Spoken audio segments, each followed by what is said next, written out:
Hey guys, how's it going? And happy Friday. I hope all of you are doing good. As you can see in the title, more gun control coming? Maybe. And ultimately, that's going to end up relying on all of you because it's an election season and there's a lot on the line. We think about Kamala. Look, she's changed the pronunciation of her name like 10 times. Harris, Gretchen Whitmer. And you know what's crazy? I literally saw Tennessee has an extreme gun control ballot initiative. We're going to talk about that and so much more with my favorite state representative, Jamie Thompson. We're going to bring her on in like 10 seconds here. But before we do, I'd like to thank all of you for the many ways you help support the channel. Those of you who are YouTube channel members, those who support on Patreon, and those who support on Locals. Locals is a different site, censorship free, where I do a bonus live stream every Saturday. So make sure you sign up for my Locals. And I also appreciate all the super chats. Any super chat you guys leave tonight will be read. And also check out the link in the description. Jamie will introduce herself for all of you who are new. And if you're new, welcome. For those of you who hung out before, I'm sure you're looking forward to hanging out with her again. Her website is also down in the description. She's going to need our help with her upcoming elections. So make sure you go there. And also check out Myriad Social, which is a censorship-free and uncensorable website. So with that, we have our favorite state representative, Jamie Thompson. Hi, everyone. How are you? So how you doing tonight? I'm doing good. Just got home. Sorry for getting a little bit late on. We had an event in Taylor. That's part of my district as well. So we just got home and got set up, ready to dig into this. I've had a pretty intense week, and I am ready to do some talking about what's been going on in Michigan and across the country. Yeah, it's like literally crazy. We all knew that, like, this being an election year, that stuff was going to heat up, stuff was going to get polarized, and that they were going to keep coming after our guns. And let's just talk real quick about the national level with, I call him the current former vice president, Joe Biden. He's allegedly dropped out of the race, I guess. It was like an incoherent thing. I didn't really understand what he was saying. And now we're looking at Kamala Harris. What's your first thoughts on that? She is extremely far left. She is a California liberal. She, in her Senate record, was voted the most liberal senator in the Senate, the most liberal not even legislator in the Congress, period. That's how terrible it would be for America should she be elected. So she's done all kinds of crazy stuff. And I remember back before she was senator, she was Attorney General of California. Lots of subject matter there. And also there's the Supreme Court case, DC versus Heller. Now, for those of you that are new to this movement, I'll give you all a quick refresher. So this is about a dozen years ago now. There was a landmark Supreme Court case where Dick Heller was told that he couldn't personally keep a handgun within Washington, D.C. And ultimately, what the Supreme Court had to decide was, is it just the militia, or in other words, the United States Armed Services that has the right to keep and bear arms, or is this an individual right? Well, thankfully, we ended up winning that case. And obviously, it's an individual right that each one of us hold. But Kamala Harris actually wrote an amicus brief against the Heller decision. And she was proclaiming even back then that the Second Amendment literally only applies to like the United States military. You are correct. She did say that. And that is false. That is false. And that's what we have to look forward to under a Harris administration.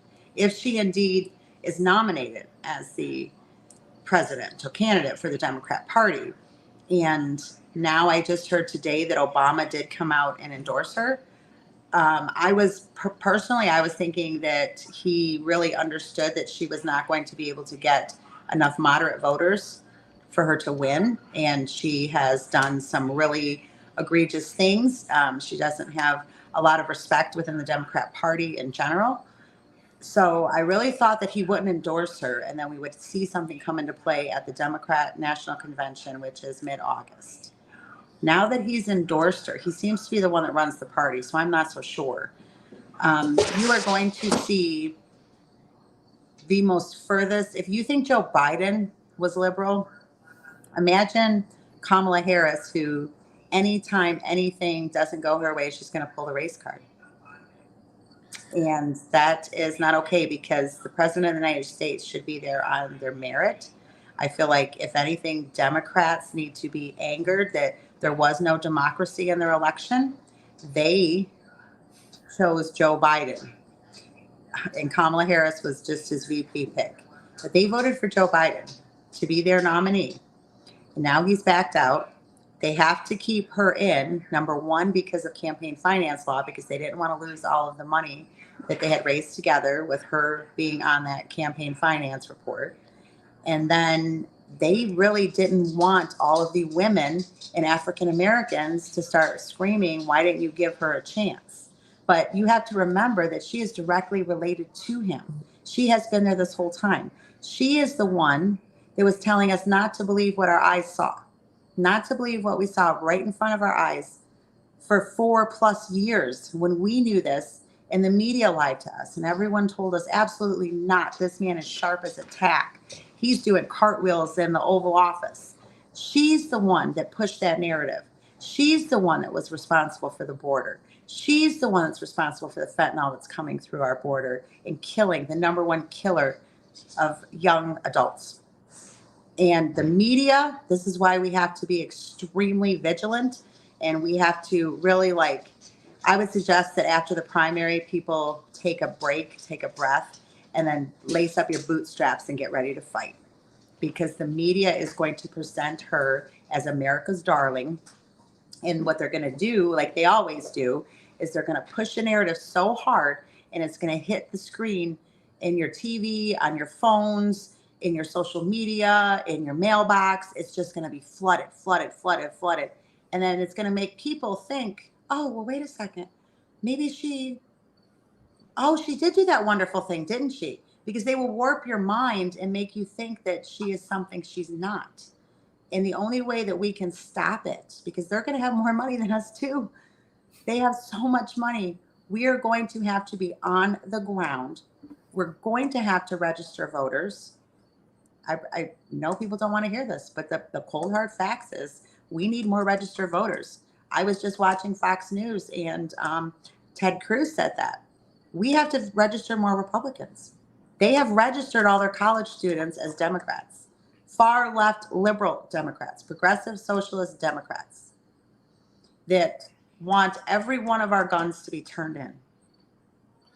Okay. I'm sorry, I'm a bit fired up this week.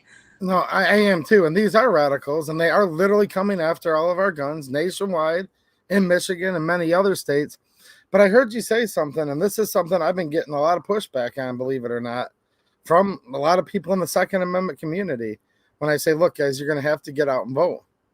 You're going to focus on local, but obviously this top of the ticket, we could presume right now, and it is a guess on the Democrat side because they haven't even held a convention, but we could presume it's going to be Donald Trump versus probably Kamala Harris. But I hear a lot of people in the Second Amendment gun community saying, don't vote at all. Don't vote. Not only they won't vote, but encouraging us not to vote. And there's so many gun owners that just won't vote. What do you think about that? I think it's a shame. In theory, I understand your frustration. I understand that you cannot fathom why a Republican would vote for any type of gun control whatsoever. I understand that they're frustrated that the Michigan House and the state of Michigan actually held the House in all chambers. They had a trifecta at one time. Yeah. And nothing got done. I understand that. But what I need you to understand is I wasn't there. There's other representatives that have been elected that were not there when that was happening. There's even a movement of freshmen that came into this House of Representatives that are solid, conservative Republicans that believe deeply that our Second Amendment rights should not be infringed. And you can see their voting record. They were not there before. We have no control of what happened before we were elected into office. 2020 woke up a silent beast in many people. And those people ran for office.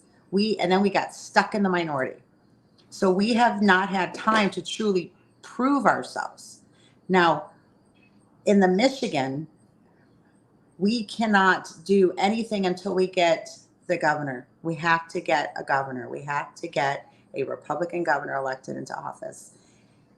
And we can have deeper conversations as that goes on. But because Michigan is a 50-50 district, we have to find a strong enough candidate that can be solid on our Second Amendment right, but yes, has relationships and maybe a different view, or is able to pull in that middle of the row voter.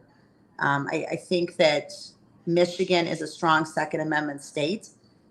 I don't think that enough gun owners are voting. And I don't think enough Christians are voting their morals and their values. I think they're all sitting it out, and they're either waiting for somebody else to be the one that steps forward that makes the change, or they've given up, or they've gotten too comfortable in their life. And if that's the case and you're that comfortable, then get ready to be even really, get ready to be really uncomfortable. You cannot continue, and we cannot continue as a state and as a country if what we're focused on is our phones, our lattes, our, soft, comfy sweatpants and nice crackling fire. We literally, our children will have nothing. Our economy is crashing. We are the laughing stock of the whole world. And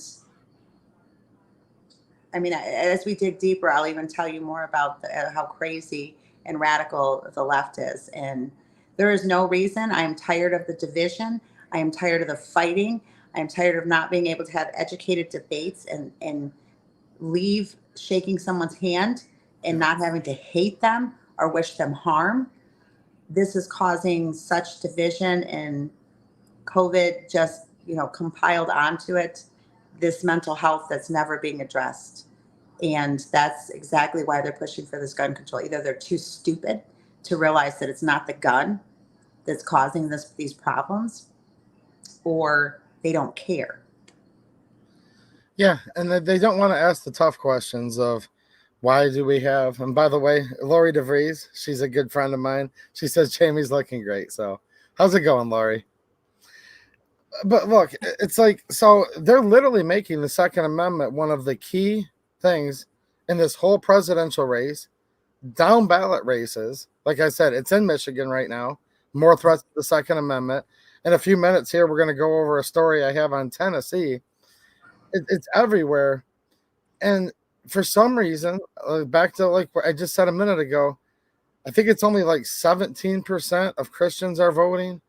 I know there's like, in the state of Michigan alone, up near 1 million gun owners that won't vote.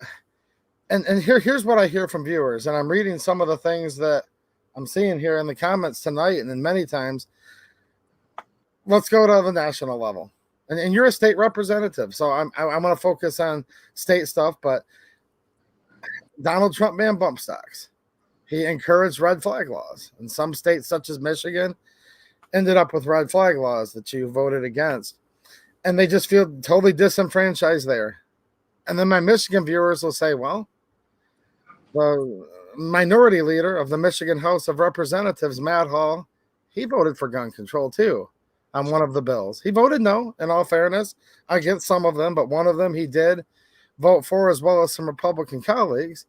So I've just got people like crazy coming up to me saying, well, what's the difference anymore? They're all the same.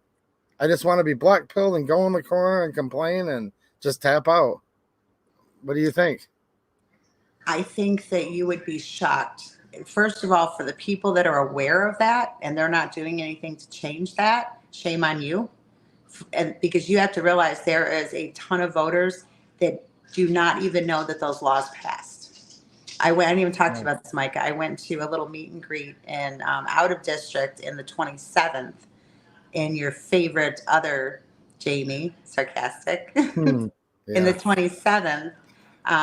But there was a group of people that either lived in the 27th or the 28th, because we're the downriver communities and we're very close together. Anyway, there were, 10 or 12 people just sitting around at a small gathering. There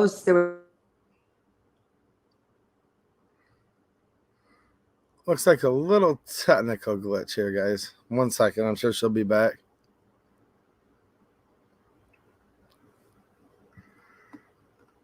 I'm guessing she has like a screensaver maybe on her phone. I'm not sure.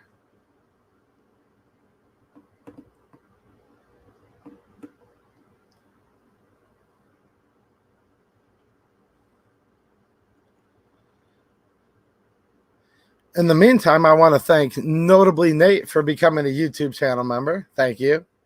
I appreciate it. Looks like Jamie's coming back online in 1 minute here. Alaskan Ballistics, how's it going, man? Thank you for the super chat. I appreciate it. When Jamie comes back online, we will ask her that. See what she thinks. Thank you for the super chat. And I hear her playing on the other end.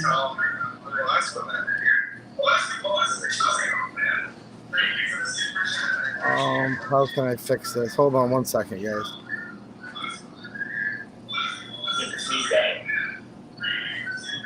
Good or bad? Okay, I can hear you, but it's echoing back through. They're just going to have to bear with me till I get back in here. Yep. Just 1 second. We can hear you. Okay, Linda, add her back as soon as you see her down on the bottom, please. Rudy Finney, member for 29 months. He says, thank you for everything you stand for, Jamie. Your constituents should be proud to have you as a representative. And I will pull that back up as soon as she comes back, guys. I'm wondering, now you guys know, we've talked about Susan Wiki from YouTube. She's no longer the CEO, but she does still work there. I'm wondering if maybe they don't like this conversation right now. Not sure exactly, but yeah.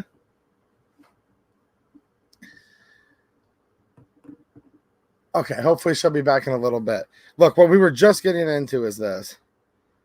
Guys, trust me, I'm not a fan of anybody who's voted for gun control ever. In fact, that's putting it very mildly. I think it's despicable for anybody to ever vote for gun control, no matter what the context. But here's the thing. We're looking at primaries right now. And I'm just kind of picking up where we just were, Jamie. Okay. We're in primary season where this is your last chance. And like, if you're in Michigan, you just have like 10 days or so. Other states, I'm not sure. But this is where you actually get to pick the best person that lives in your community that you think will stand for the Second Amendment. So if you have what people might call a rhino in your district, they're a Republican, but they voted against the Second Amendment, this is where you probably still have time to get maybe that more grassroots candidate, if that's what you want. Second Amendment supporting candidate in.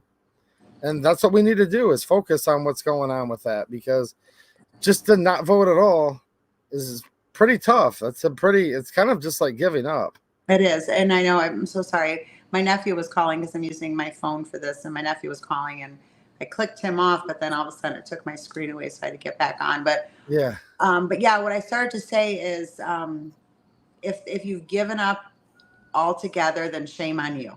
Literally, shame on you. Because I'm out here, I've given my entire life to this fight, and there are many more like me that have done that. So shame on you. Lace up your pants and get back in the game, for starters. That's unacceptable.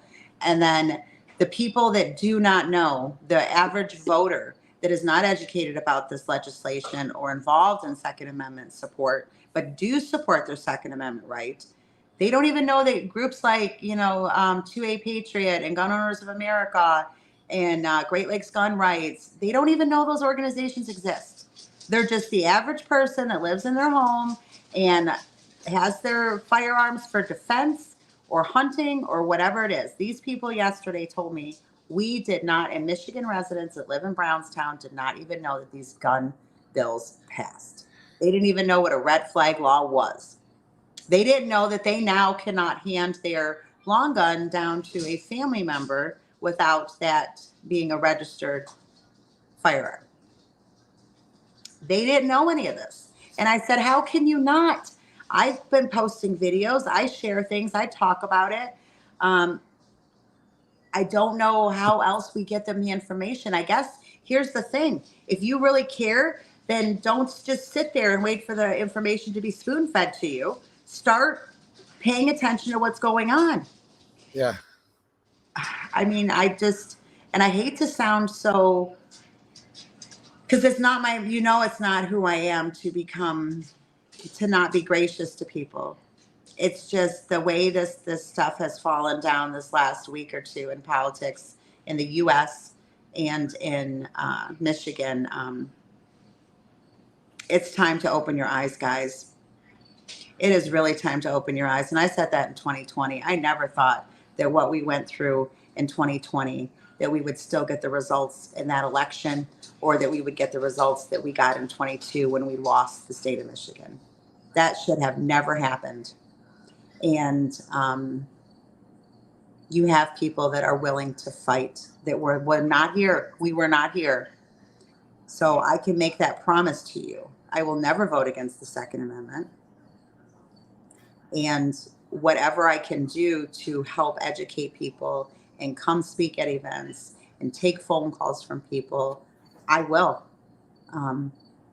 These are scary times, and not even just it all goes back to our Second Amendment right too, because we have people on the right and people on the left that are instigating war in this country. And you can't believe either side right now. You need to be very vigilant in what you hear and what assumptions you make. I was not happy. I don't think anyone was happy about what they saw happen to Washington, D.C. and to our beautiful monuments. But if you really look back and say that your eyes are not lying to you, how do people do that to those monuments? Like, could you imagine going in downtown Monroe right now, and they're having a rally, and the cops are all around to make sure that everything is peaceful and calm, and people just start climbing the Custer statue and spray painting all over it and set, fires to flags, and they just get allowed to do it? That doesn't happen. Something is going on. People are not just allowed to do that. And I don't want to ever sound like a conspiracy theorist. I've always tried to see the positive in everything. But we're at a point in this country where they're tearing down our families. They're taking our right to defend ourselves away. They're telling us that what we see with our own eyes is not happening. And then we have people that say, I'm going to sit this vote out. Shame on you. Yeah. And you know what I've noticed? I've noticed Republicans or conservatives. I kind of rather say conservative, because there are some Republicans that give the party the bad name. And There are, because there's all variations. And I learned this when I got to Lansing. I didn't, I came in grassroots. I came in when I was knocking doors in 22, and they would say Republican or Democrat. I would say constitutional conservative. Yeah. That's what I saw, because I just kept hearing about rhinos. But you really have to be careful with that phrase, because they have labeled me as a rhino. I have been labeled as a rhino multiple times by people, and I am the furthest from whatever the rhino is supposed to mean. I don't pretend to be a Republican and vote differently. I'm pretty adamant and outspoken about where I stand on issues. You have varying degrees in both parties, and I know that's why people get frustrated with this, two-party system, and they want a different option. But unfortunately, that's all we have. You really do. I've seen in Lansing, you have Democrats that are more moderate and will end up towing the line on the votes, but they'll come outside of the chamber and they'll be angry and mad and cursing and tell you they didn't want to vote that way, but they have to, because that's how their district is. And then you see Republicans that will vote on something that goes against what they believe, and they will come out of the chamber angry and pissed off and say, I had to vote like that because that's what my district wants. Oakland County, there is a lot of people in Oakland County that are very against firearms, and they're all turning into the suburban women, wealthy people, the educated people that are believing what the media is saying about why these shootings are happening, and they want gun control. And then you have a Republican representative that says, if I don't vote for some sort of gun control, I won't get elected next time, and a Democrat will be in the seat. But then your viewer will say, like you've brought up, well, if they're gonna vote on gun control the same way, then we might as well just have a Democrat in that seat. I don't know Yeah, if that means strategically looking at the seats that we have. That I don't know. I don't know, but the varying levels of the degrees of, who is, far right versus far left. The problem is the far left toe the line, and the far right in our party, across the board, not just the far right, but just the variations in our party, are not sticking as a team and, yeah. and putting on a united front. Yeah, and what I notice happens is that conservatives or Republicans are usually excellent at winning the arguments. The facts don't lie. It's easy to win the arguments, and I think generally speaking, conservatives do. But the Democrats don't even really care about winning the arguments. They just want to rally everyone up on emotion, and then they also want to count votes, collect votes in certain ways. We've had the Michigan Constitution altered just in the past year and a half, where they're allowed to collect votes differently now than they used to. They're And allowed because of constitutional amendments and they get the statutes that were money. passed, right? They get the money, right? Those initiatives and those ballot proposals, they get the donors, they get the teams and teams of people that volunteer and would give their life for an issue. Yeah. They would seriously, the Planned Parenthood and the organizations that put together those proposals, they literally gave their life for, I bet you, 3 years to get that on the ballot. Now, where they get their income from, that they don't have to go to work, I don't know. I don't know how they do it, but they give their life. We have rallies for the Second Amendment at the Capitol, and we're lucky to get 300 people there. You Sometimes get moms. 10 people. You get Moms Demand Action there, and they're covering the entire Capitol lawn, and they're all around Lansing, and they've got big trucks that come in with their big, digital billboards, and there's 3 or 4 of them in every representative's office, and they rent out Heritage Hall, and they have a great big luncheon, and they get on the news, and I don't understand when or how we are going to get our voices that big, because we're out there, guys. I know we're out there. Yeah, and as I've often said, I'm quoting Andrew Breitbart, who's now deceased, politics is downstream from culture. And I remember that day. I'm sure you'll never forget it either, when we were walking from your office in the Anderson House office building across the street, and we had to essentially weave our way through the sea of anti-Second Amendment protesters that had the whole property just filled with people that were there that wanted gun control immediately, right? Yeah.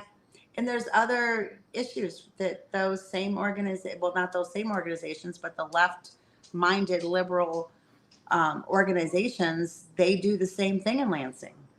And I could count on one hand the conservative, small government, free market, vaccine choice, pro-family, pro-Christian morals.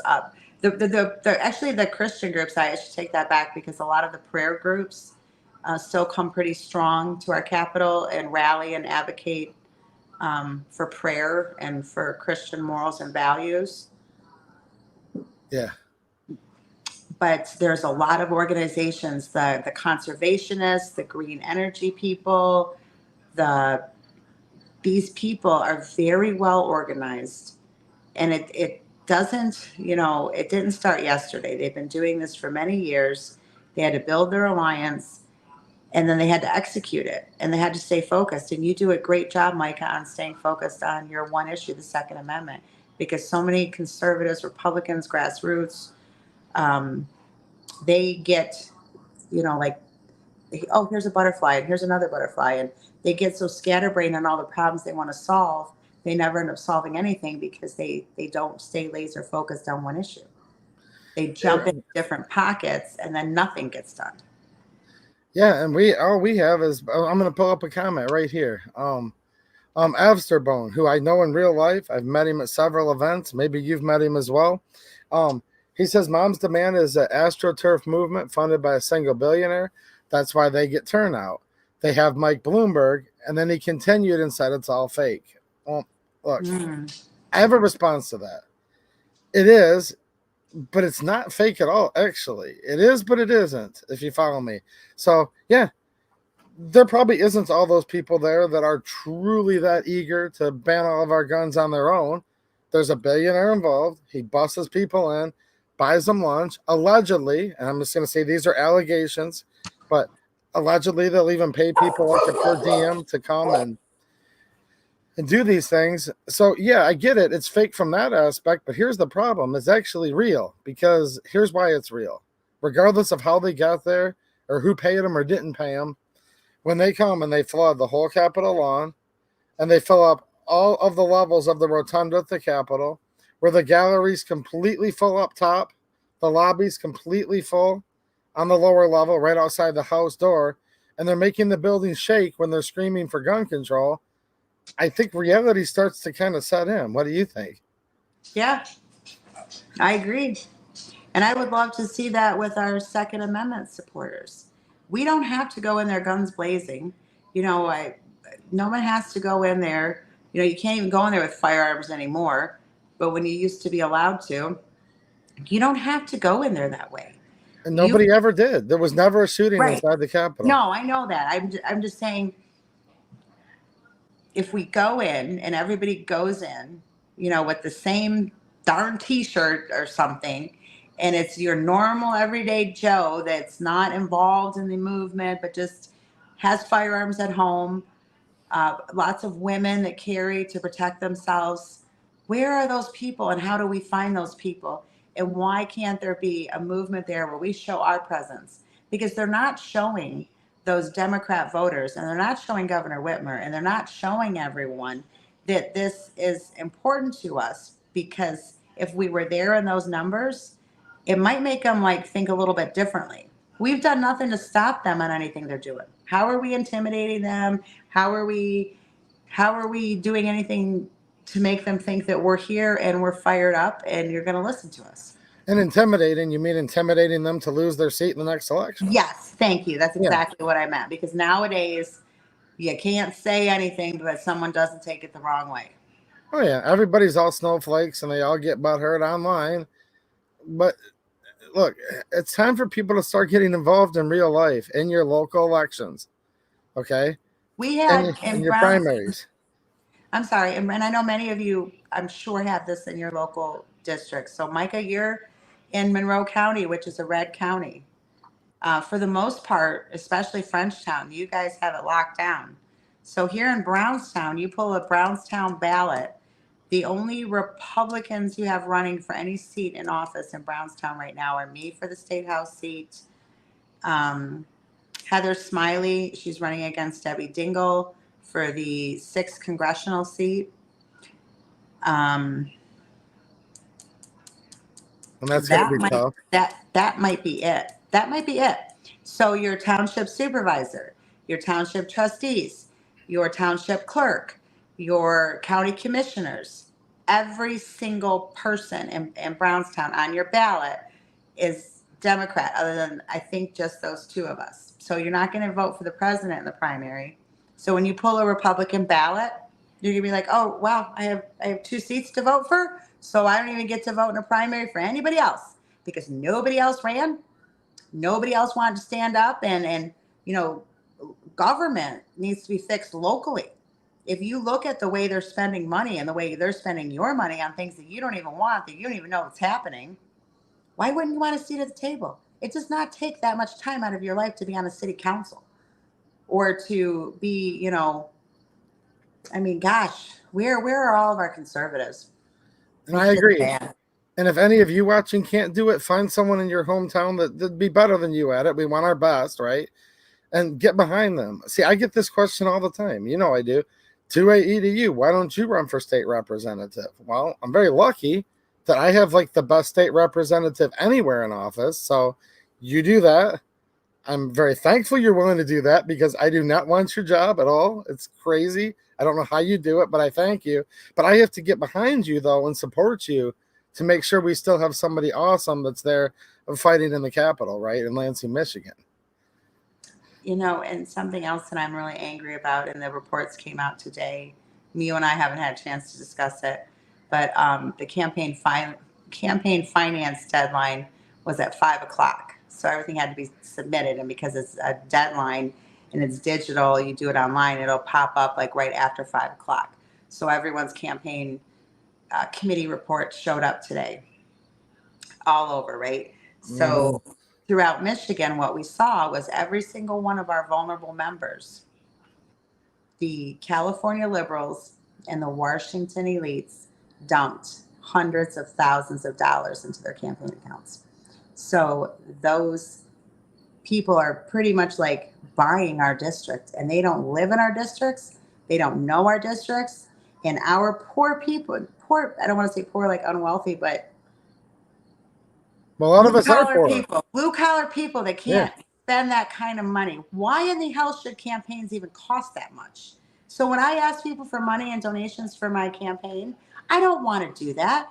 I think that it's asinine that we have to spend so much money on campaigns, because there's this thing where people don't know, they're not paying attention. So you've got to hit them at the door. You've got to hit them with a mailer. You've got to hit them with a digital ad. You got to hit them on social media, and you got to hit them like 5 times before they even remember your name, so that they know who that they're going to vote for. This is the average person that isn't just, entrenched and currently like into politics the way we are. So Right. It's expensive. It's $4,000 to do a mailer to 5,000 people in your district. That's not even, you represent 90,000 people. So like today, Micah and County Commissioner Heiserling and Collins and Joe Bellino and everybody helped me so much, and we all chipped in and we did everything we could to raise as much money as we could. And I ended up raising $47,000, almost $48,000, which I thought was wonderful. I never raised that much money in my last primary race in 22 when I ran the first time. I only raised $11,000 in that primary. So that's $48,000. It's great. My Democrat opponent raised $125,000. Just like overnight. Overnight. 20,000 of that came from an organization called Emily's List that supports reproductive rights for women. And they will use every penny of that to smear and lie about who I am. I think you're being very gracious to categorize them the way you did, but yeah, I'll go with that. I know you're a representative. We have to. Okay, no, yeah. So look, guys, this is insane. Listen to this, and if you live in Michigan's 28th district, you better know who Jamie Thompson is, and you better get behind her. People who don't live in this district or don't even live in Michigan at all, do you know what's going on in your race, in your hometown? Because I thought I heard you. I'm sorry, what's that? Just those people, how do you live in Michigan, support the Second Amendment, own firearms, and not know the 3 laws that just passed? How do you not? I put out videos all year till it was blue in the face. I mean, I don't know. Maybe I was the only one doing that. I have no idea, but I said I can't be the only one, but maybe.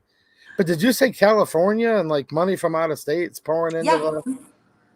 When I say California liberals and Washington elites. So this isn't supposed to be the omnipresent federal United States of America government country. This is supposed to be these 50 United States, and we're supposed to have our own autonomy where we're supposed to be our own thing. Is there anything we can do about this? I mean, this is a major problem that one state can try to buy an election in a district in Michigan. It's the states that, those political PACs are registered in those states. They exist in those states. If it was a level playing field and we had conservative PACs and small government PACs, which there are, the Michigan Freedom Fund and Americans for Prosperity have been working really hard to put mailers out in my district. They've been paying door knockers. AFP's been awesome. I know them. Yes. And these are organizations just like on the left that are just issue based. Well, okay, where's our Second Amendment PACs, right? Because the NRA ain't gonna do it. You can vote yes on gun control and get an A+ with the NRA. So what does that matter? That answers So, some chats earlier. People said, "Where's the list like from the NRA and who we should vote for?" Guys, you can't trust the NRA's list. So where was I going with that? So these PACs that are issue-based political PACs, their issue is a single issue because that's how they get something done. They're not trying to tackle everything. They're just doing one issue. You've got Planned Parenthood. Okay, they want abortion on demand. They pretty much, they got that.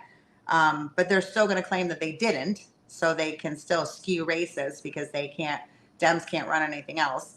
Americans for Prosperity is for giving our children the American dream that we don't have anymore. There's small government, low taxes, prosperity, right? Americans for Prosperity.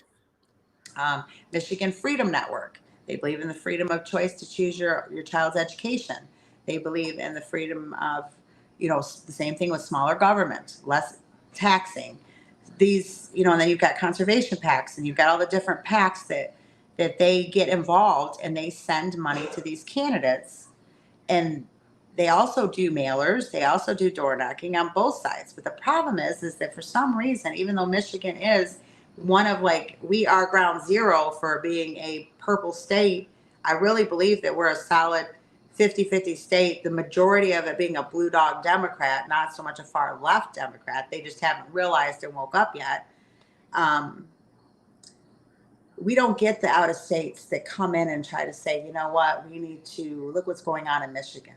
We have our state locked down, our state's under control, but maybe we need to look at other states in the union where we could come in and, the filthy rich people that sit up in DC that could help in our races, but they're not, but they do for the Democrats. Do you think Rashida Tlaib isn't cutting checks for every Democrat in these vulnerable seats so that she can flip them? I guarantee you she is. I know Governor Whitmer is. Mm-hmm. Governor Whitmer donated to my opponent. Darren Camilleri donated to my opponent. That's what they do. They jump in and they make sure that they get each other elected. And we just have not formed that on our side. Yeah, that's insane. I have a couple super chats and member chats that we got. I want to go over real quick here. Alaskan Ballistics, thanks for the super chat. And this was way earlier that he left this. I think he was actually talking about when he said, when are you all going to arrest these people? I think he was talking about arresting politicians that vote against the Second Amendment. Is when that popped up. Well, it's unconstitutional, but I don't even know. I don't know. It's an interesting concept, isn't it? Think about it. Yeah. If the supreme law of the land says shall not be infringed, and then a lawbreaker breaks the supreme law of the land, and then nothing happens. You know what I mean? Your county sheriff should be the one taking care of that, because the county sheriff has more control and authority than any police department, anyone. I mean, they are the law of the land of their county. Yeah. And then when you get the ones that step up and say, oh, absolutely not in my county, they paint them as crazy and unhinged, and they lose all their credibility. Yeah. And they get, their same loyal group of people that keep following them. But on a national level, they do a really good job of making you sound crazy and unhinged. No, I agree with you. Make sure you have a good sheriff. That's very important. Rudy Finney, member for 29 months. He says, thank you for everything you stand for, Jamie. Your constituents should be proud to have you as a representative. Thank you. And Marco Polo, member for 29 months, says, you guys have a tough fight. Don't give up. And Patrick Fellers, thank you for the super chat. He says the silent majority can no longer afford to be silent, folks. And the Dems are loud, and you should be too. Well, let me tell you guys a little bit about, and I know this, why they don't want us to be loud and why too many of us are afraid to be loud. They're very good at the mob mentality, and they're very much filled with hate and anger and vileness that is seated in their soul. And I hate to say that about anyone, but the things that they will do to people just because they don't agree with them and they have a different opinion than them is absolutely inhumane. When we got involved in politics in 2020, I don't know if I said this on your show or not, but we owned, I was working as a nurse, and we also owned a kitchen cabinet painting company. And it was around the time of the 4th of July when all of the riots were breaking out. And that was the first time I had ever even heard of what BLM was. And then some nurses that I had worked with were posting on social media that they were banning the 4th of July, and that if you celebrated the 4th of July, you were racist. And me, I'm a good old American girl. I'm like, what? And I share it, and I'm just like, what the heck's going on? All of a sudden, we're banning the 4th of July. Well, last year, you had a big old party for the 4th of July, and you're really glad to celebrate that because I got the invitation. But now we're banning it because this BLM movement. So I was labeled a racist. We were doxxed. It escalated. They tried to take away my nursing license. They tried to report me to the Michigan Board of Nursing, that I wasn't capable of caring for Black patients because I was racist. Then when that didn't work, they went after our business. Our social media presence and our Google rating dropped after 5 years of building a really strong business with a 5-star rating, with tons of referrals and great work. They commented on 4 years of kitchen remodels that we were racist, racist, racist, racist, racist. We made the choice to post on our social media, on our business page, that we do not support BLM. And if you don't like that and you're offended by that and you've given us a deposit for a job, then we'll give you your money back. We got the death threats. We got the terrible messages. We got the making fun of our children, saying they looked, the evil things, your kids look like mongoloids, just horrible, horrible, hateful things, along with the death threats. We're not going to stop until all you WHITECUNTSs are dead. That was when we got our CPLs. That was when Ron and I first got our CPLs. And then I ended up getting really involved in politics downriver at that time, and was doing really well, like trying to work locally. Let's get some local people. That's where we have to start. We can't fix Michigan, but we can make sure local races are won. And that process was in 20, and by 21 comes around, we lost our daughter in the motorcycle accident. We have our 3 grandchildren to raise because their dad took off. So they only have us and my 2 boys and my mom. That's all they have. That's all they have in the whole world is us. And I jumped right into the state rep seat race, and I won, oddly and crazy enough. I think God had planned that for me all my life. But then I started changing. I became a state rep. And what everyone loved about me was the fact that I'm just like you. I don't drive a fancy car. I don't live in a fancy house. I don't have a car payment because my husband and I both drive 20-year-old vehicles so that we can send the 3 kids to a parochial Christian school that has 15 kids in their class because they need that love and support and attention from the teachers because of what they went through with losing their mom. Mm-hmm.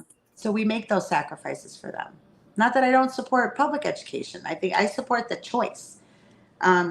So I've really kind of mellowed out. Everyone knows who I am. They still know where I stand on issues, but I tried to carry myself a little differently on social media. Why instigate a fight? Why instigate their drama? Because they're like a swarm of hornets and they're not going to shut up. And you're not going to win the fight with them. That's just how they are. So I'd like to tell your viewers, because this is how worried I am about the hate in our country right now. I had a busy 3 days, Friday, Saturday, and Sunday last week, because my son is having his first child, and we were throwing the baby shower on Sunday. So we're running around. I took 3 days off of knocking doors, doing baby shower stuff. My granddaughter got a gift card. She wanted to go to Target. And I hadn't been in the makeup aisle in there in a very long time because I've heard what's going on with Target. And all of the pictures of the Revlon models were men wearing makeup. There was no women pictures of women wearing makeup. It was men. And I just pulled out my phone and did a quick video, not really thinking anything about that this video would blow up the way it did. And I get in the car, and then of course I'm still fuming. So I do another video and I posted both of them. And it wasn't the best of me in, just the video itself. Everything I said was spot on. I don't regret anything that I said. but people caught wind of it, and it blew up to almost 700,000 views on TikTok. It got picked up. They all moved over to my other social media platforms. And once again, like a swarm of hornets, everywhere I go, every post, my Twitter, my Facebook, my Instagram, my inbox, my office phone, my voicemail, my email is filled with hate. I mean, raw hate that the things that they say, the things that my grandchildren should be taken away from me. I'm a terrible, ugly, horrible person that has crackhead teeth, and I just need to go in the bedroom and kill myself. Don't go outside of your home, because when we see you in public, you're ours. Terrible, just terrible. Thousands and thousands and thousands of comments. And I've said, this is why no one speaks up, because they're afraid. Well, what I will tell them is, I lost my daughter, my first child, a daughter that grew inside of me that I didn't get to say goodbye to, that was in a terrible motorcycle accident, that I had to have a closed casket, and I couldn't even kiss my baby goodbye. So if you think you're going to hurt me, I got news for you. Nothing will hurt me like that. And that's why I fight, and that's why I speak up.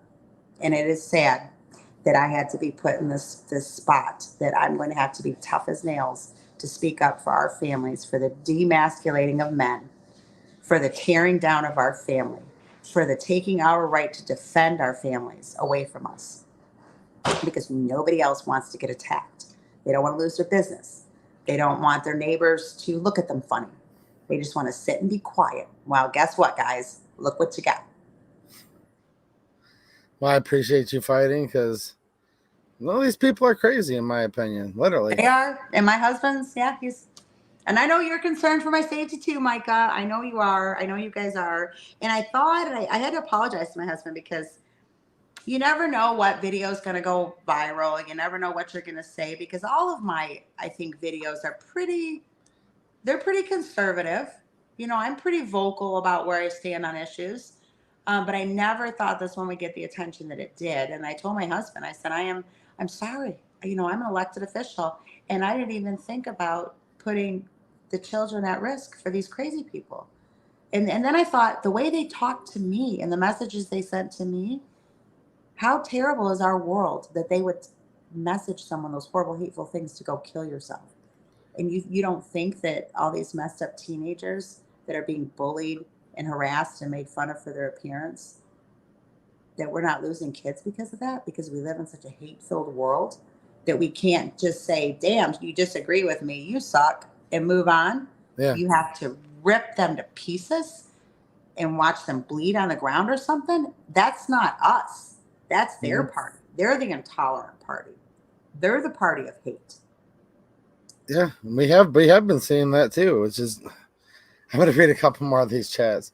Chanzig, thank you for being a channel member. Says, hey, 2A, thanks for keeping up the good fight. And Patrick Fowler's with another super chat. Thank you, Patrick. He says, funny how the opposition demonizes the right for every little scrape, yet the left is given near free reign to riot or whatever, but we didn't win our freedom from being afraid of a fight. I agree. And we need to fight like hell to make sure that we never, ever, ever become a communist country. And you have to do that on the national level, the state, and local levels. It's very, very important. Devil Dog, United States Marine says, and thank you for the super chat.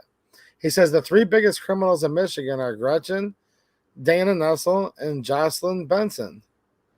And yeah, in my opinion, look, I think it should actually be a crime. I mean, it literally is a crime, but there should be some type of reform to actually enforce it. When you go against the Constitution, to me, that's acting outside of the rule of law. And somehow the word tyrant or tyrannical government has turned into like a pejorative, but I'm actually going to use it correctly here. Like literally as the founding fathers did. This is the definition of a tyrannical government. When you have a governor signing bills that are against the Michigan Constitution, that are against the United States Constitution, This is somebody ruling outside of the rule of law. And issuing executive orders.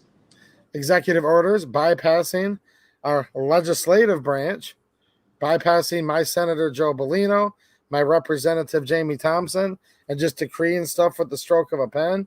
Yeah, it's, in my opinion, that ought to be illegal, and more people just need to know, I guess, how bad it is before we can change things. Frank says, thank you for standing up for your right to speak your mind. And he said, sorry he couldn't make it to your fundraiser, but he understands it went well. But he did actually buy like tickets for the fundraiser. He just didn't go to it. So thank you. Thank you so much. I appreciate it so much.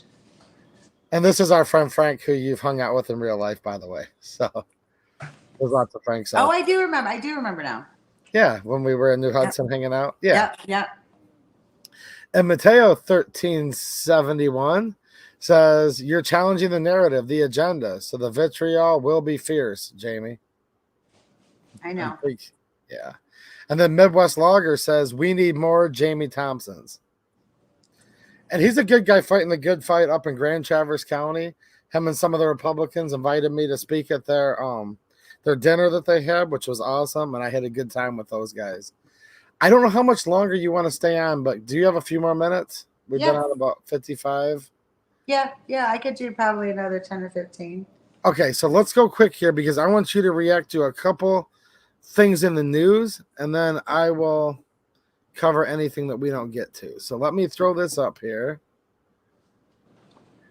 And this is kind of something we touched on earlier.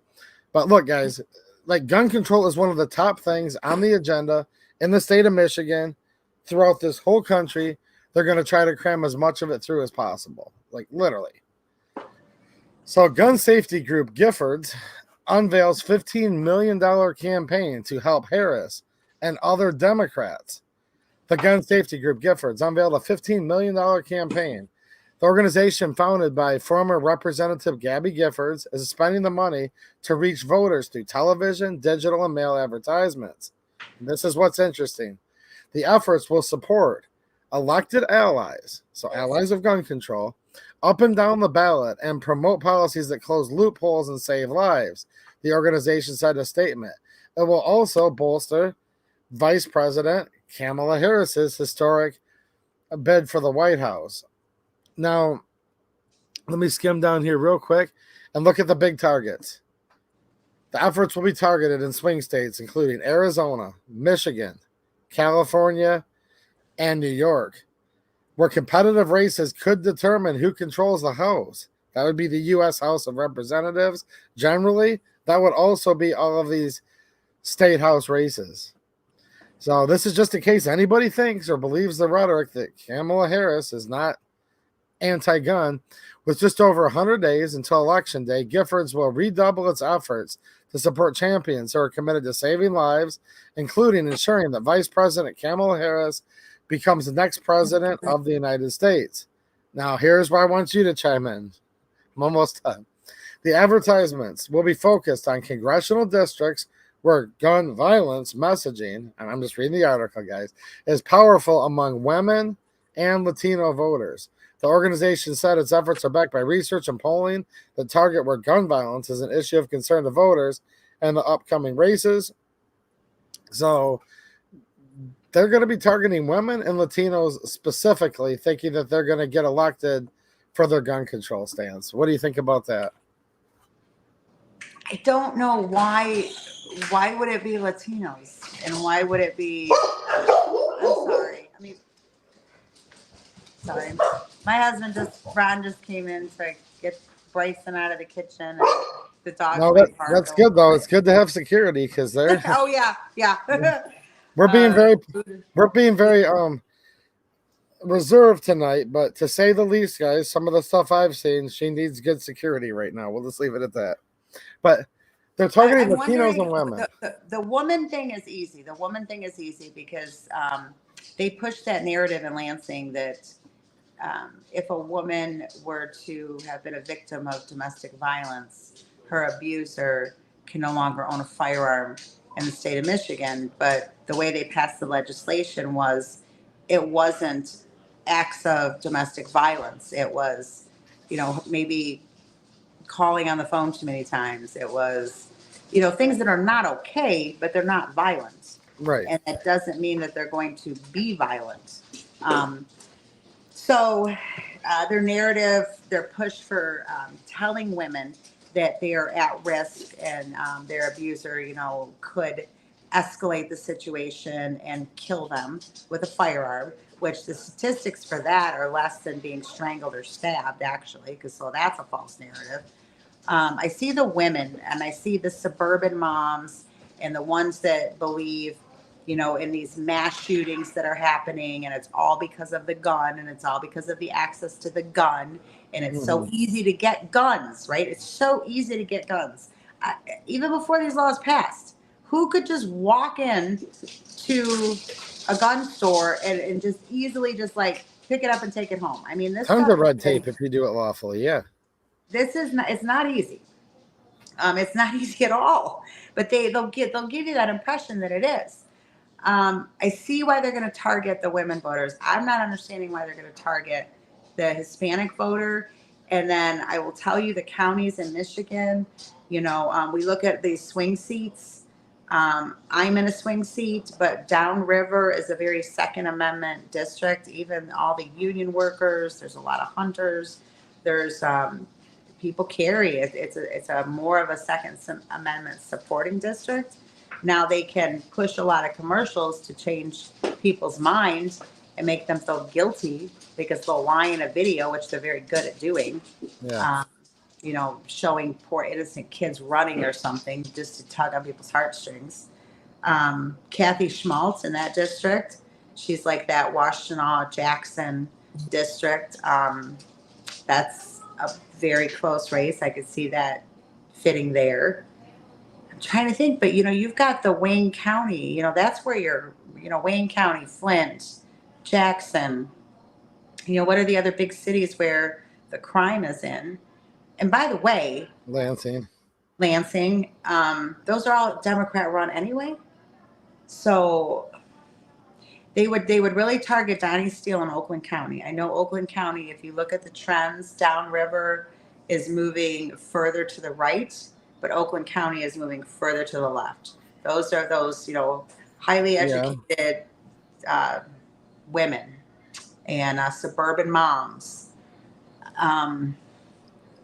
I'm very concerned. I am very concerned about that. And don't be naive to think that subliminal messaging and constantly being hit and drilled a narrative is not going to change people's minds.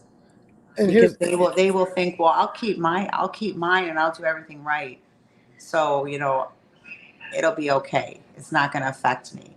The problem is how many people don't even know what rights have been taken away from them right now because they don't know. Like those people in Brownstown that did not know that their rights were taken away from them. Yeah, and I'm gonna get even a little more sinister with my quick take on it. It seems like these people just want to bring race into everything. So it appears to me they probably racist because they always want to stereotype. Why didn't they say black then?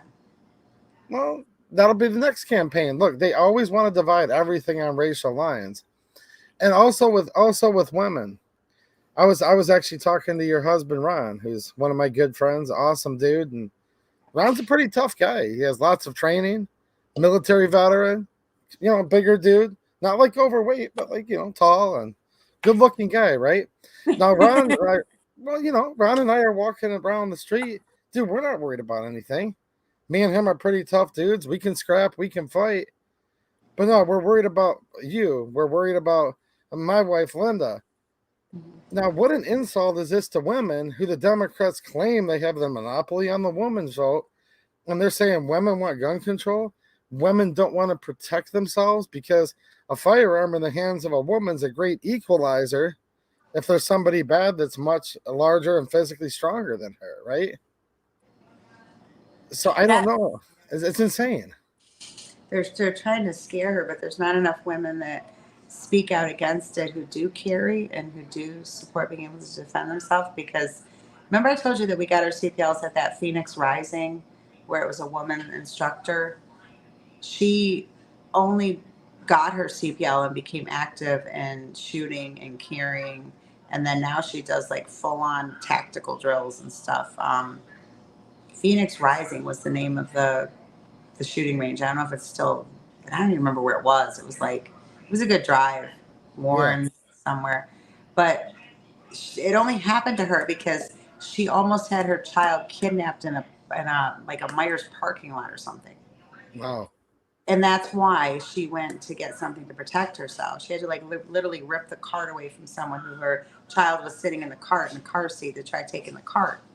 And she began carrying and practicing, and it became a world for her. And then she too does, free CPL for women that have been victims of domestic violence that want to protect themselves. And I do agree with you. The people that need to be the most protected and watched and the most aware of their surroundings are women, because the women usually has their children with them.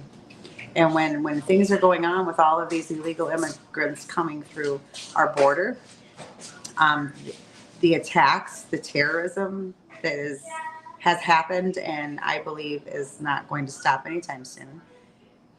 What about those women? Why are we not? I mentioned that to you before. Husbands, talk to your wives, talk to your girlfriends, talk to your sisters. Please make them to learn to be aware of their surroundings at all times, and make them need. There needs to be a movement that needs to be made, because that's my fear too. Yeah. Yeah. It's insane, but at least we know now. I mean, I'm hoping that's why we're trying to spread the word doing this stream. I hope more and more people start to learn what their agenda is. It's patronizing. They want to sit there and like these are the people that literally this is so insane. Everything that they say the conservatives are doing, they're literally doing, right? It's all just it's all just deflection and crazy stuff. These people want to divide us all on racial lines. They want to divide us all on gender lines.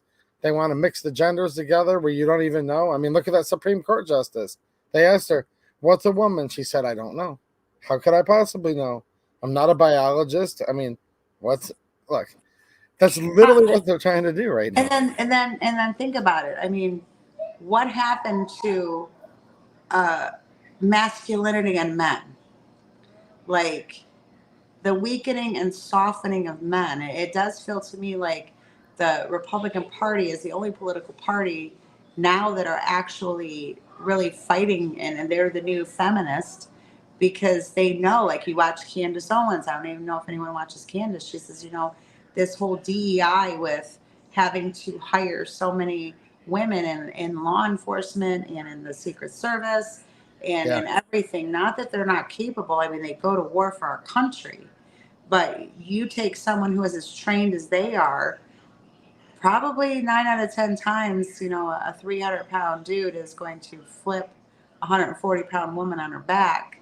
yeah, And I want a strong man to defend me. And there's nothing wrong with that. But that masculine man, that protects his family, he's being demasculated more and more through every yeah, generation. And it has to do with carrying firearms, showing his son how to carry firearms, teaching his daughters how to hunt and shoot. yeah, They're taking away what was normally passed down from generation to generation, when there was less of these shootings because people were more familiar with firearms. It was acceptable. yeah. It goes so deep that I pray to God every night when I go to bed, just for understanding, for us to have understanding and grace with each other, that we make a difference for our kids somehow, or might as well just call them whole now, because they didn't start trying to do this yesterday. They've been doing this for 60, 80 years or more. Well, And you're right. They've been at it a long time, and it's time that our side gets our butts moving and gets involved. So, speaking of which, I know you've got little ones that are probably wanting to say goodnight to grandma and also their favorite state representative. You're their favorite state representative too, right? oh my goodness, yes, they are. I took the two little ones to an event in Taylor today, and they were very well behaved, and I was really surprised because they get a little antsy. Um, but it's been a hot summer, right? So Yeah. my mom helps a lot with out with them, and they go over there and go swimming, and my husband tries to do as much as he can with them to get them out of the house. But I've been door knocking all day today, and I was like, God, I don't want to just come home and say hi, guys, but I gotta go. So I'm like, all right, the two little ones, you guys go with me, and they had fun and they were excited. They love when I get to talk. The funniest thing, my granddaughter, real quick, she's just a girly girl, and we're getting a lot of mailers now from different organizations, so a lot of mail comes with my picture on it, and this is really new to us guys because I'm like I said, I'm what 3 years ago. I mean, I'm still a nurse. I still carry my license, but in 2020, I was working as a nurse. I've never been from a political family. No one in my family has ever been in politics or politically engaged at all. So this is very new for us. But anyway, these mailers keep coming. And I said, she's looking at them. And I said, isn't that kind of weird that all these mailers keep coming to the house with, she calls me mama now. So I'm like, with mama's face on them. And she goes, I hope they don't find out where we live. And I'm like, I know that would be really bad, right? Because, I said, Right. Missy and Buddha would bark. And she goes, no, what if they knock on the door and you went to the door without your makeup on?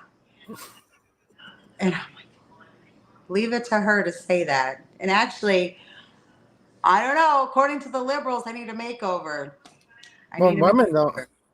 Well, like you said, you go into Target and nowadays, women aren't even supposed to wear makeup anymore, only men.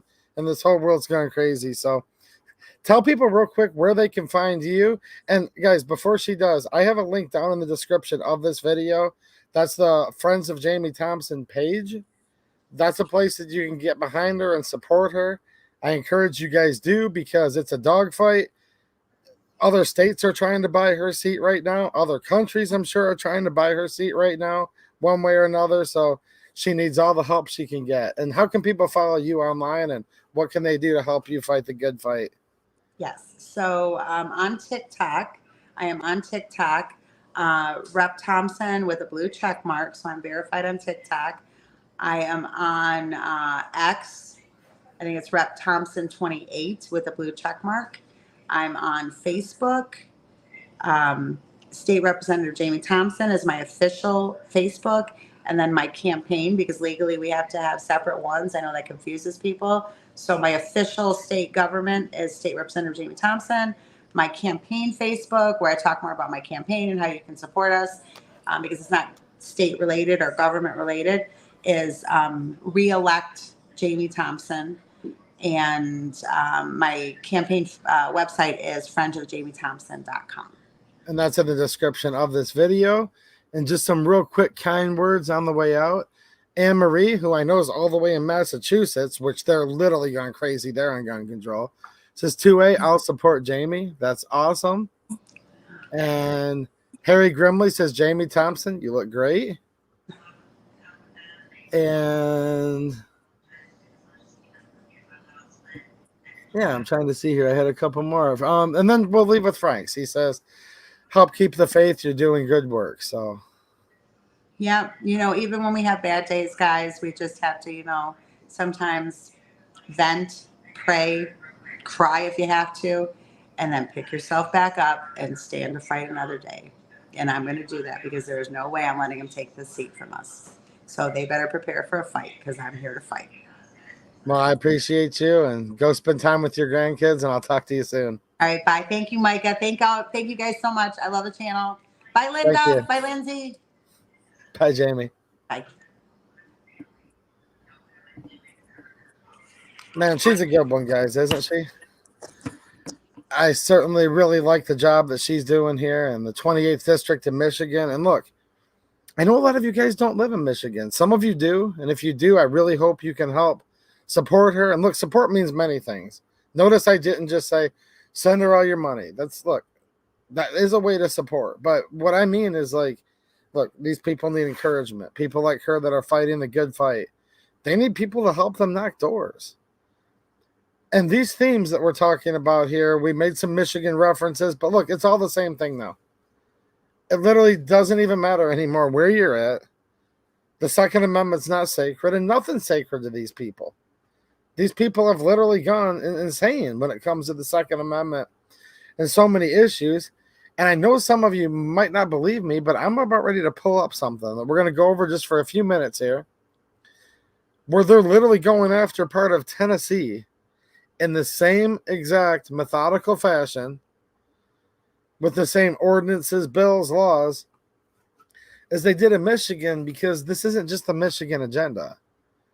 This is the agenda of the left, the leftists. It's really hard to find a moderate Democrat, at least in the state of Michigan, in office, I should say. Maybe there's some people out there somewhere in real life. I get it. I hope some of the Second Amendment supporting Democrats will get out there and make it known to these leftists that, hey, look, there's still Democrats that support the Second Amendment. If that's true, because I do get messages from people. They're like, 2A EDU. I'm with you on the Second Amendment, but I am a Democrat. Well, if that's the case, then you need to make sure that these Democrat reps that you're voting for are not voting for gun control, which they always do.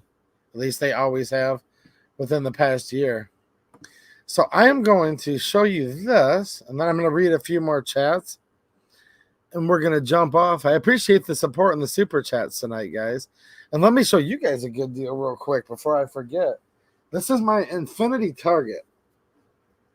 This is a reusable rubber target. This has quite a few of the AAC 7.62 by 39 rounds through it. It's still in great shape. Just missed it with a little bit of paint.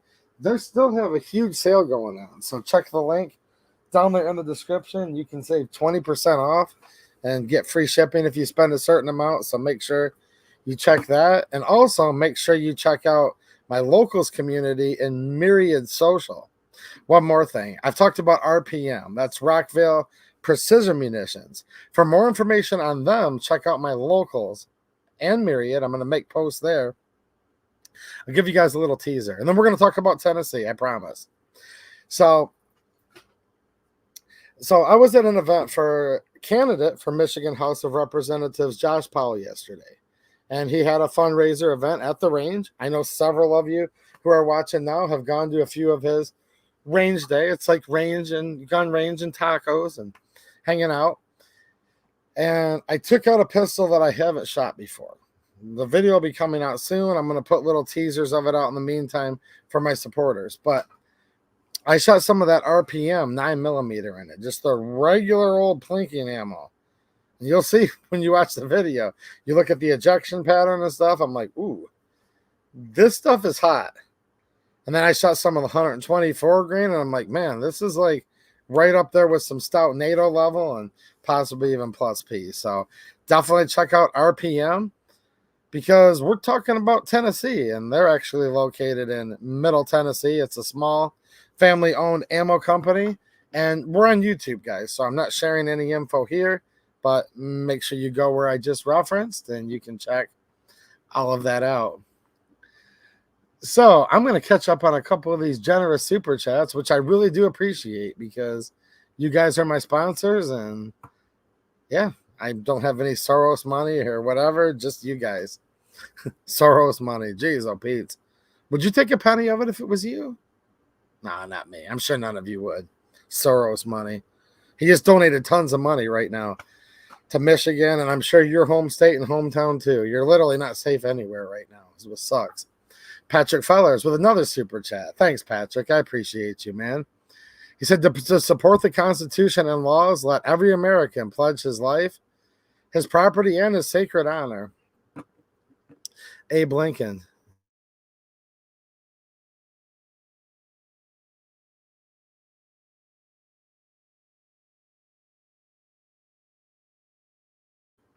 And that's part of the Declaration of Independence that Lincoln was perhaps quoting there as well.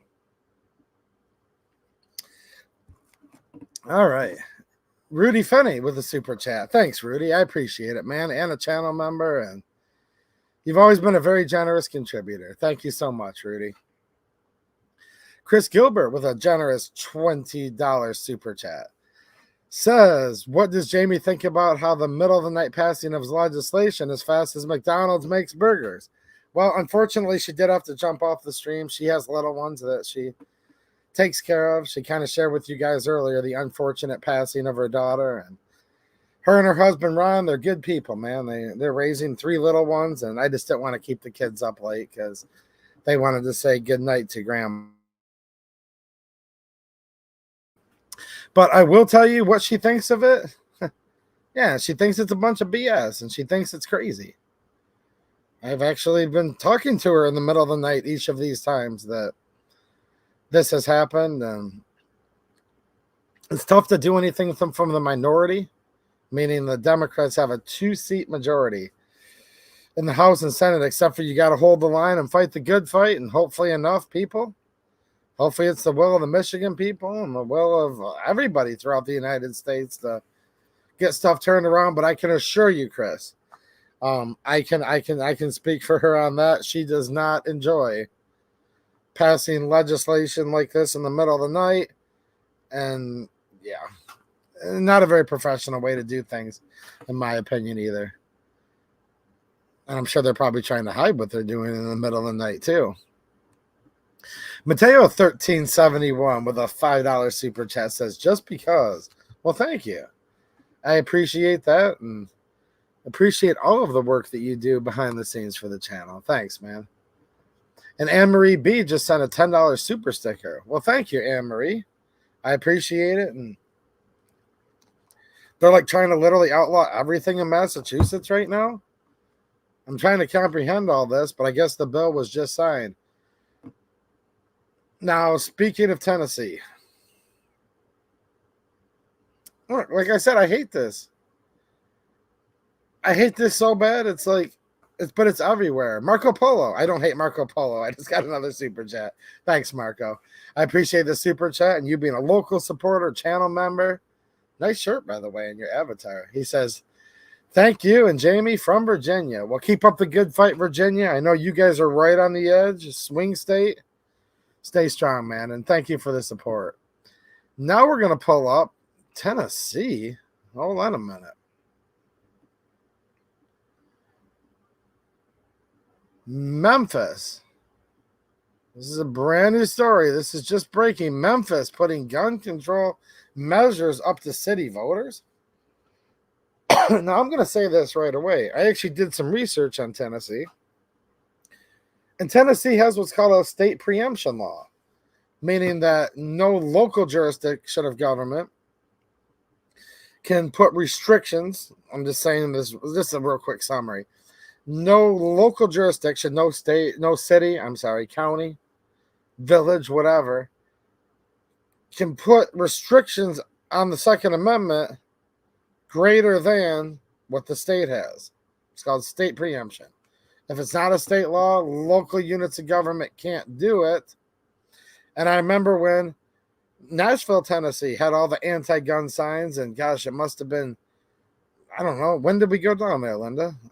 It was during not the most recent one, but the eclipse before that, the total eclipse of the sun. They had just got done taking all of those no gun signs down from Nashville, Tennessee. So I know that Nashville has tried this. They've gotten swatted down. And now look, Memphis, Tennessee is trying to put the same exact stuff that passed in Michigan and many other places on the ballot.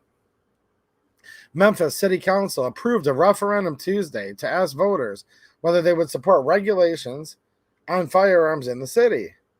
The slate of questions will appear on ballots for the November 5th election. Spread the word to all you people you know that live in Memphis or Memphis City proper, whatever this area is that the city council governs. All council members present Tuesday voted in favor of the ordinance's third and final reading. The question asked voters whether they approve of amending the city's charter to require a handgun permit, restrict storage of guns in vehicles in many cases, ban assault weapons. So this is actually even worse than what Michigan's done. But don't worry, guys. Michigan, look, if the Democrats take the House and Senate again, I don't even want to think about this, but we'll probably have an assault weapons ban, mag restriction, and many other things in Michigan. You can bet on it. That's part of Whitmer's agenda. It's part of the Harris agenda. It's part of the whole Democrat agenda because they all stand in lockstep and vote for gun control. And I suspect this is what's going on here. in Tennessee as well. Man, assault weapon sales, so-called, I'm just reading what it says, guys. I don't like this word either. So-called assault weapon sales after January 1st, 2025, and enact extreme risk protection orders. These are the red flag laws. Michigan passed red flag laws, which are literally insane. They not only violate the Second Amendment, but they violate the whole entire Bill of Rights. And in the United States of America, it wouldn't even be possible for a red flag law to exist. But here we are. And look, I'm not giving up on Michigan, and I hope you guys haven't either. But can you guys believe this is happening in Tennessee? Now, right as I'm talking about this happening in Tennessee, a bunch of people are saying good night in the chat. So good night, all. Maybe it's just like, oh, come on, man. Tennessee, so, this is how this stuff happens. So I'm going to go over this briefly, and because I know invariably. And shout out to all the replay viewers, by the way. Love you guys that come back and watch it afterwards. You know, like in podcast form, listen to the replay, watch the replay. But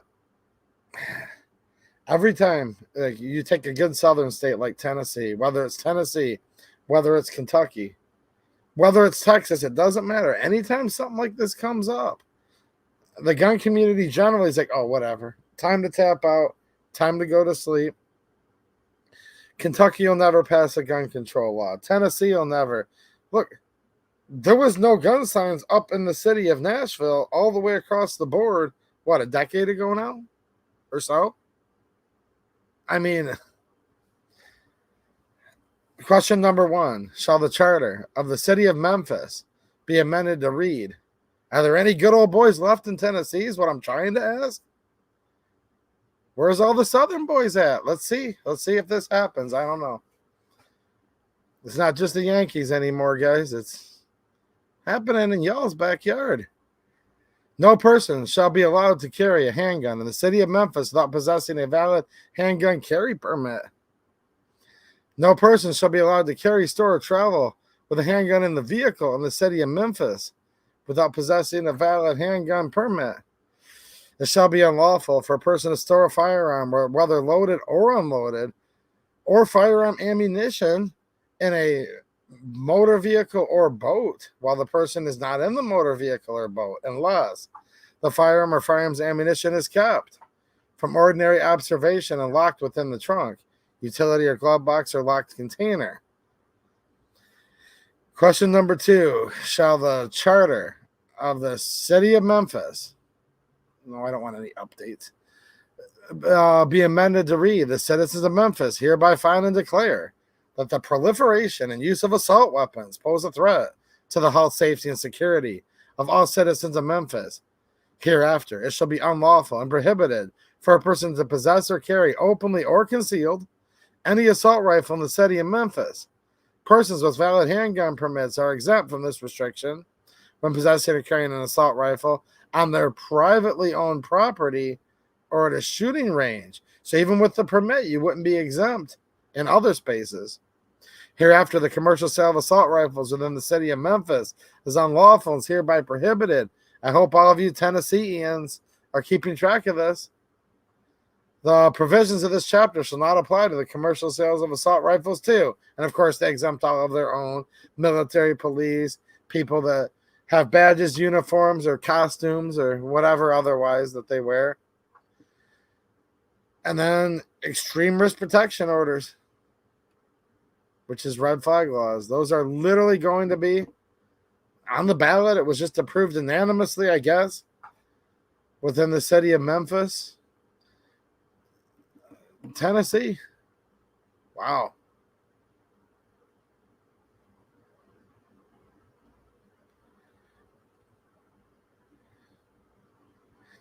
James Kawasaki, how you doing, man? He says 3 years, honored to be here, and Jesus loves you. Well, and I know Jesus loves you too, and all of us actually. And 3 years, man, that's a long time for being a supporter, and I appreciate such long continued support, and thank you. Hope you're doing good, James. Nice to see you, man. A lot of you guys I'll see on the replay, and know that you guys are hanging out and It's good to know you guys are still cool, and I hope you're all doing good. But so I don't get to see them all in real life. So sometimes I'm like, man, I hope I see James again while we're still alive so I can say hi. You know how it goes. Mike McClune with a member super chat, also 36 months. Wow, guys. I'm going to get an extra little video for you guys soon. My YouTube channel members, Patreon, and local supporters. I appreciate all of you a lot. Says, dang, 3 years now. Where did the time go? I know, man. And I'm getting older too, I guess, is all I'll say to that, right? Patrick Fellers, member for 5 months. Thank you. He says, too many liberal Yanks moving to Tennessee. And that sounds like a very typical Southern response, which I would expect nothing less. But what happens when all of the liberal Southerners move up to Michigan? And I could get into this for hours, but I'm not going to. Like how when the North were all conservative states and all of the Southern states were all blue Democrat states. Look this up, guys. Literally, it completely flipped over the last very few recent years. All of the people from the South moved up into the northern states, like Michigan. They call it the Rust Belt. Very specifically, I'm talking about Michigan here and other states, and brought their Democrat ways from the South up to Michigan, got into the unions, and turned it blue. So there's something for everybody to chew on. And I'm not trying to be divisive at all. I know there's this huge thing still, North versus South, whatever. Look, I have a very good time in the South. Love Southerners. I'm looking forward to seeing some of you guys soon. Hopefully in Tennessee. If I can't make it to that, I'm still trying to in a few weeks. I'll be down in Georgia here in South Carolina a couple months after that. But it's actually true. The blue South, like go look at a map from like 20, 25 years ago, guys. I promise. These states that everyone's like, and some of you guys are old enough to remember this, or maybe you've done the reading of history. It's actually like crazy.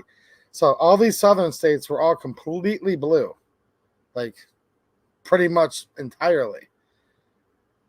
And then there was a lot of mass migration from the South north to work in a lot of the factories. The North was red, Republican, you follow me? And the Southern culture coming to the North actually flipped it. But now the Southern culture rips on the Northern culture and says it's all the Northern culture's fault. And it's like, whoa. And look, it's a complex thing. It's really complex. And there's definitely two sides to the story. But it's actually like a vicious loop.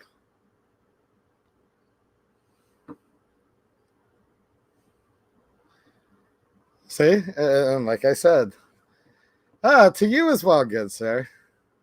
See, guys, I travel wherever I want. I go to the South. I do whatever I want. So I just freely travel these United States of America. And when I do, you know what I'm saying? When I do, Mateo, they welcome me with open arms and nobody.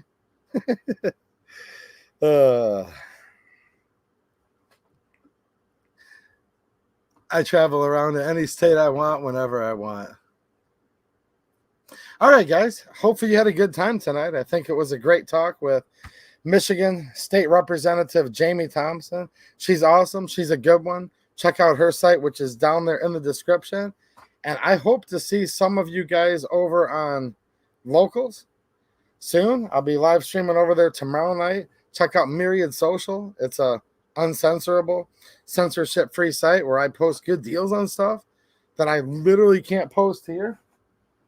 And I'm going to tease Mateo with this because I know he likes axes.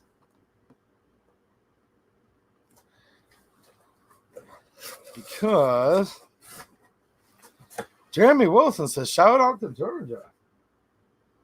Definitely shout out to Georgia. Hopefully I'll be down there in a few months from now, hanging out a little bit. I hope I gave you guys a good homework assignment, though. I'm being dead serious. It's actually just fun. Go look at, like, what states were Democrat and Republican just like 20, 30 years ago. It's actually really interesting. All jokes aside, now it's kind of ribbing some of you guys, and some of you guys are going to rib me naturally, but all jokes aside, all contention aside, it's actually a very, very interesting thought experiment to go through and look and see where You know what I mean? Like how much everything's flipped and where migration moved, and it's just very interesting. And if you're into interesting things, I encourage you all to go look into the topic. And thanks, Patrick7. Have a good one, man. Adam Lassiter, nice to see you. Zanti Misfit. Justin Thornsberry. Who else have we got in here tonight? Anne Marie. Thank you, Anne Marie. This is the Black Swan Tactical Axe. This thing's like literally brand new. Still in the plastic. Just got it in yesterday. And this is pretty cool, actually.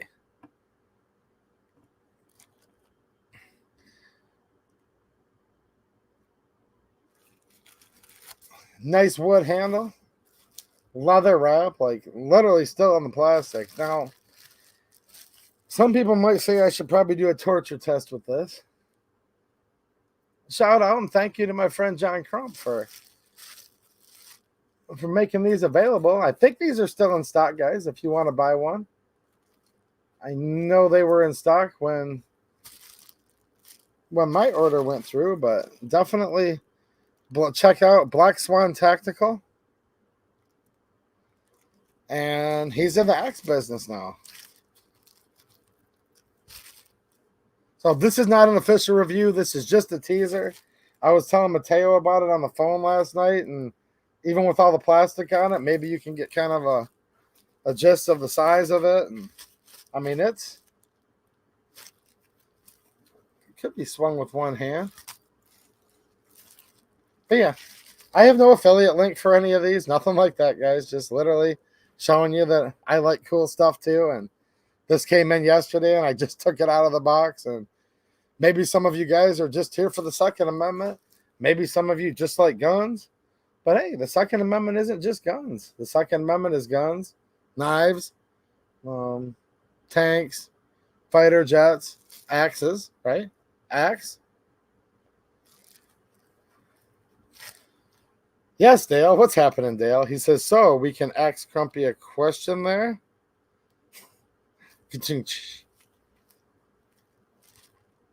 But yeah, not a very official unboxing video, but that wasn't my intent. I just wanted to kind of somewhat, well, I guess I technically unboxed it. I just didn't take it out of the plastic.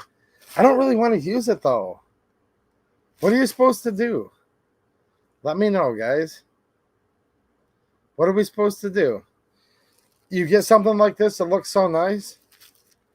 These are pretty affordable, too. Seriously, guys. It's just, this is literally just a raw first impression of it. I like how it looks. But it's like, I don't know, it's real leather sheath, real leather wrap.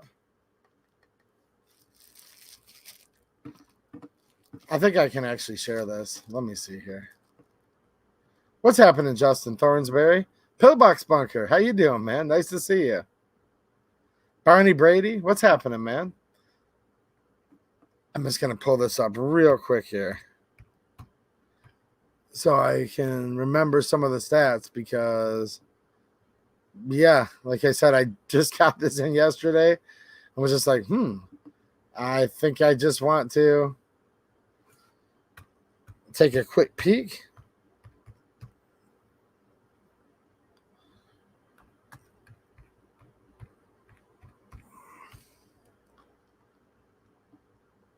All right.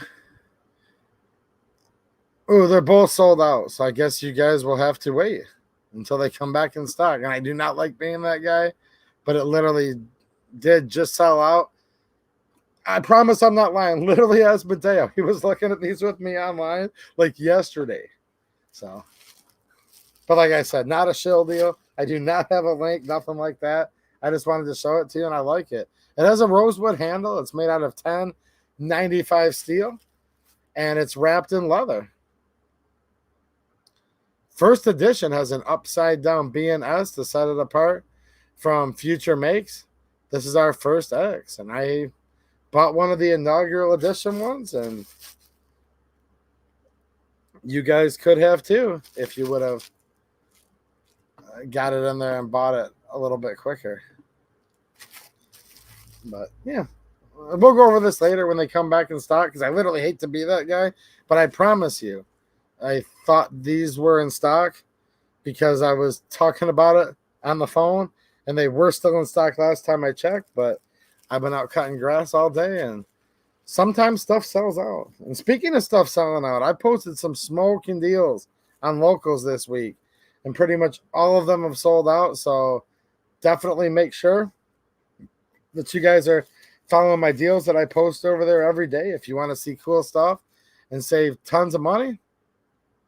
And also, I do an extra live stream. Let me take one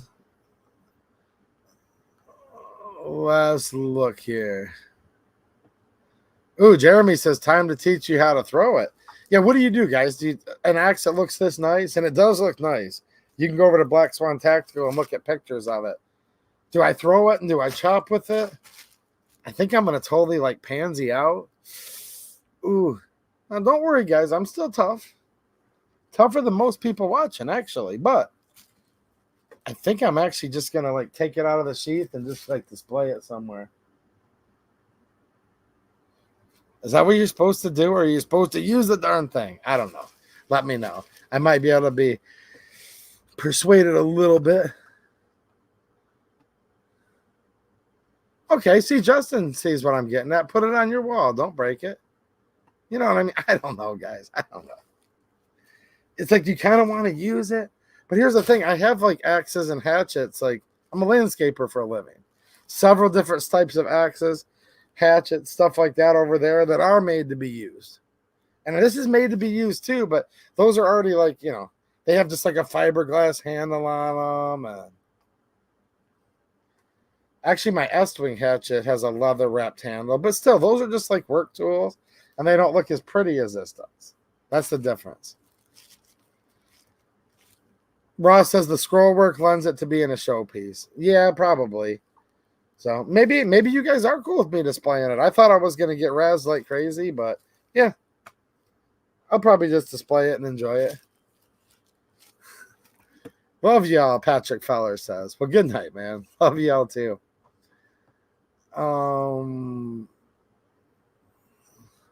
Yes, Mateo, I'm going to make sure nobody's allowed to play with this or ding it.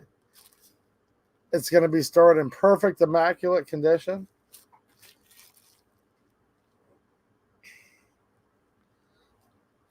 Where's our logging friend at? Is old Midwest Logger in here? He might like these a little bit.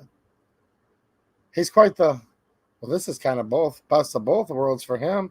He's a logger and a very accomplished blacksmith who makes like handmade stuff that's actually like even a lot higher end than that. Right, Midwest Logger? Pillbox says, remember the movie The Patriot? But I just want to hang it on the wall. That's how lame I'm getting in my old age. Thank you, Rich. Rich Timmer says, great stream again. Well, thanks, man. What's happening, Fire Rider? Nice to see you, man. Black Ice. KC. K9 family. Looks like an RFK fan. All right. Cool.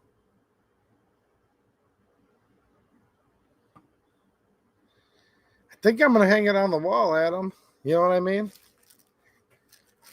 But yeah, I shot a brand new gun for the first time yesterday. Shout out to Ray if you're watching. He was hanging out with me at the event and shot it as well. So I am going to pop that video up as soon as I can get it edited and hopefully approved through Susan Wiki.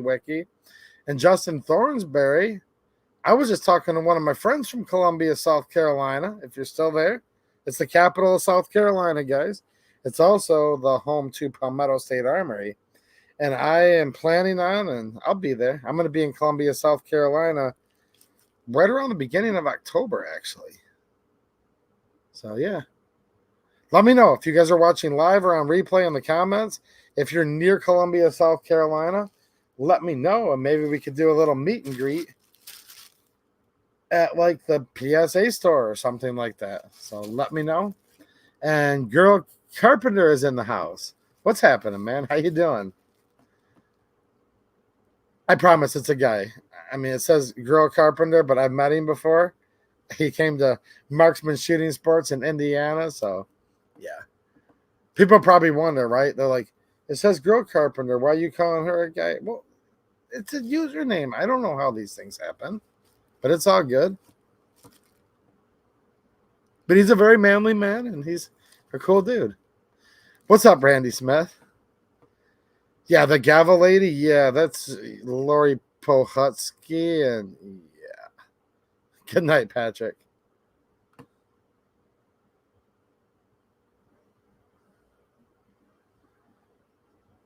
You're 5 minutes away from Columbia. Okay. I don't know. Let me know, guys. I'm going to end the chat right now, but let me know in the comments if you're still listening on replay, and maybe we'll see if there's enough of you guys down there, or even a couple of you. Maybe we can meet up at the old PSA store and say hi for a minute or whatever. Because there's their original store, San Fernandino, I think it's called, or Fernandino Drive. I don't know why I said San Fernandino. I think it's just called Fernandino Drive. All right, good night, guys. I will see you all very soon. And I'll see some of you, the cool crowd, I will see over tomorrow night on my locals community. All right. Thanks for watching. And have a good one. And good night, Jane Locke. Nice to see you.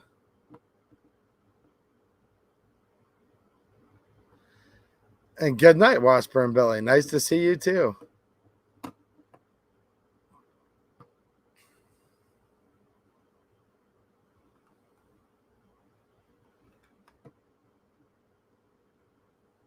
Good night, Coach Lamont.